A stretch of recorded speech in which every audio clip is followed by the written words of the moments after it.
So I'm just sitting here thinking about addiction, and that addiction does not give a shit about your rock bottoms. What's a rock bottom? I mean, I guess I always thought that, a rock bottom would make you reevaluate things, and it would bring you out of addiction because you would be so mortified or so embarrassed or whatever about whatever you had done in that rock bottom moment that it would motivate you to change your life. That's not the case. Addiction does not give a shit about rock bottoms. There's no such thing as a rock bottom when you're an addict. Because each new thing can be more mortifying than the last. When you're stuck in addiction, you might hope that you would feel motivated enough to change things after some of these experiences, but that was not the case for me. I think for some people, they have a rock bottom and it really makes them reevaluate things. And I always did that, but it never made me stop drinking. Even after I got a DUI on my motorcycle, I did not stop drinking. I was going to my DUI classes, and when I would get picked up from my class, there would be a drink ready for me, on the way home. I had to ride the train because I couldn't drive, and I would stop at the store and get wine or beer to be able to drink on my train ride home. Rock bottoms were not what made me stop drinking. Rock bottoms fill you with more shame, which makes you want to drink even more because you cannot face the facts of the things that you've done and how embarrassed you feel and all of that. But those rock bottoms never made me stop drinking. There were a number of factors that made me stop drinking, but the number one most important thing that made me evaluate my relationship with alcohol was that I was so fat. I did not want to be so fat. And I know that sounds so shallow, whatever. But I was doing all these other things. I was exercising. I was, trying to eat better. And I was going to the gym. And I was doing all these other things. And I still could not lose weight. And I knew that drinking so much was not helping. And so I quit drinking because I didn't want to be so fat. And it wasn't some rock bottom moment. It wasn't one of the mortifying experiences of my life. It was, I didn't want to be fat anymore. And then once I decided that I didn't want to be fat anymore and therefore did not want to drink, then I started really, really taking a look at alcohol and what it had done to my life. And not that I was oblivious. I knew. I knew.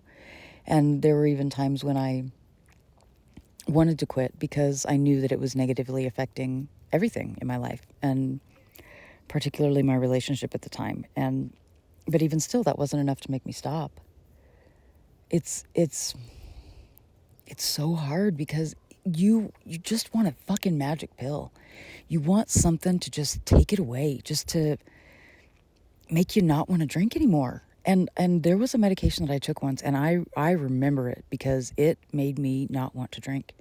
And I was so grateful for that because even in my times of real destruction, I still always wanted to drink.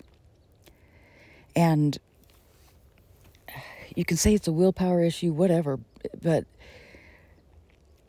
I don't know. I always wanted to drink. And you just wish that something would take that desire away. There was some book in there, she talked about, observing what is it that you think that your addiction is doing for you?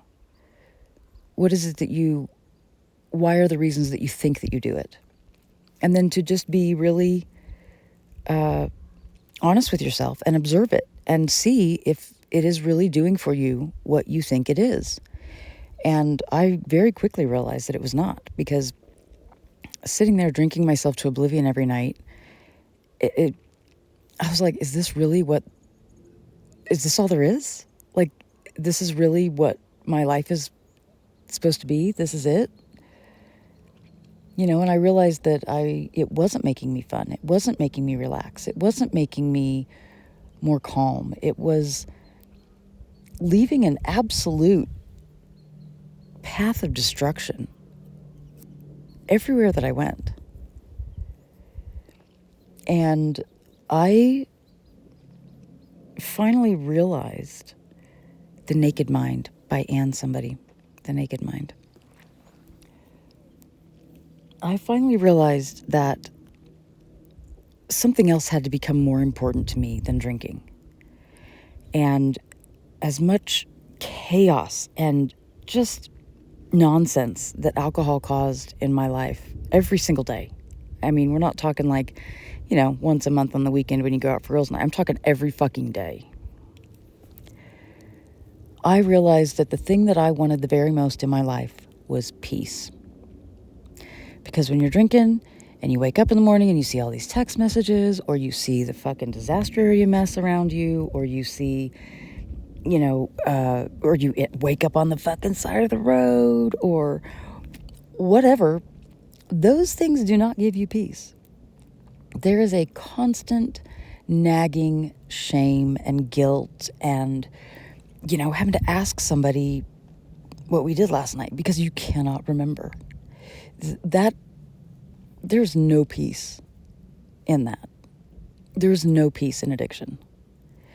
And I decided that I did try January so that I could lose weight. And that was my goal. I was just going to do dry January, see if I could drop some pounds. But then through January, as I was really, really, really struggling with not drinking, I realized that peace was more important to me now than drinking. And that I liked going to bed on purpose instead of just passing out, I liked waking up in the morning and remembering what I did the night before. I liked knowing that I wasn't going to send some random text and cause a huge fucking shit show. Peace became more important to me. And when I started to pursue peace as my number one value, the drinking, to this day still, I have zero desire to drink. None. Because peace in my life is so much more important to me than having a few beers. Because I know that a few beers will lead to 10 beers. I hope that by sharing my shit show story, I don't know, that maybe it can help somebody else. That's it, I guess.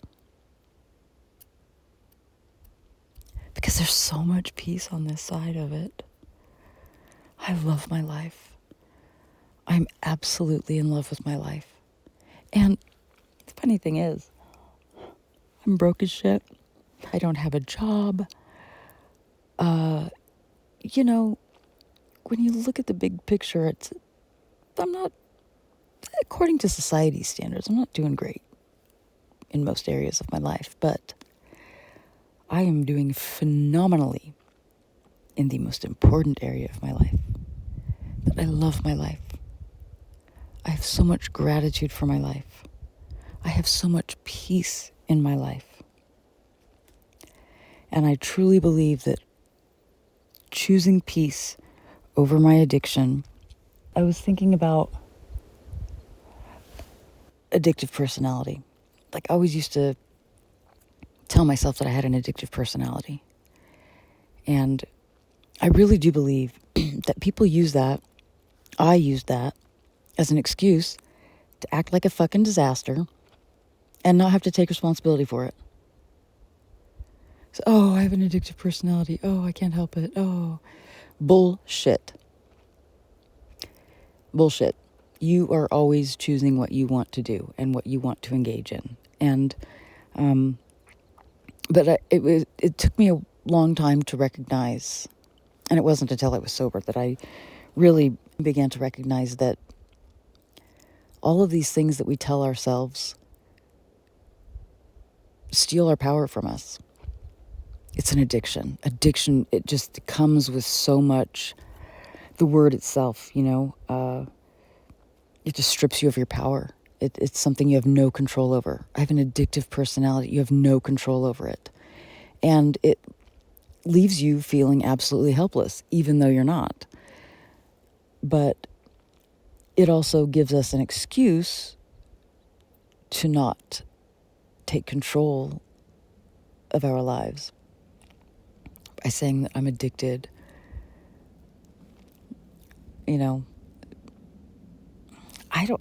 I to this day, I struggle with the whole idea that addiction is a disease. I think people are afflicted by it for damn sure. But whether there is, I think that generational trauma is more likely to cause addiction issues than like, I've got an addiction gene or some bullshit, Like the reasons that your parents drank, they transferred those reasons onto you, and then you drink, and then you transfer it.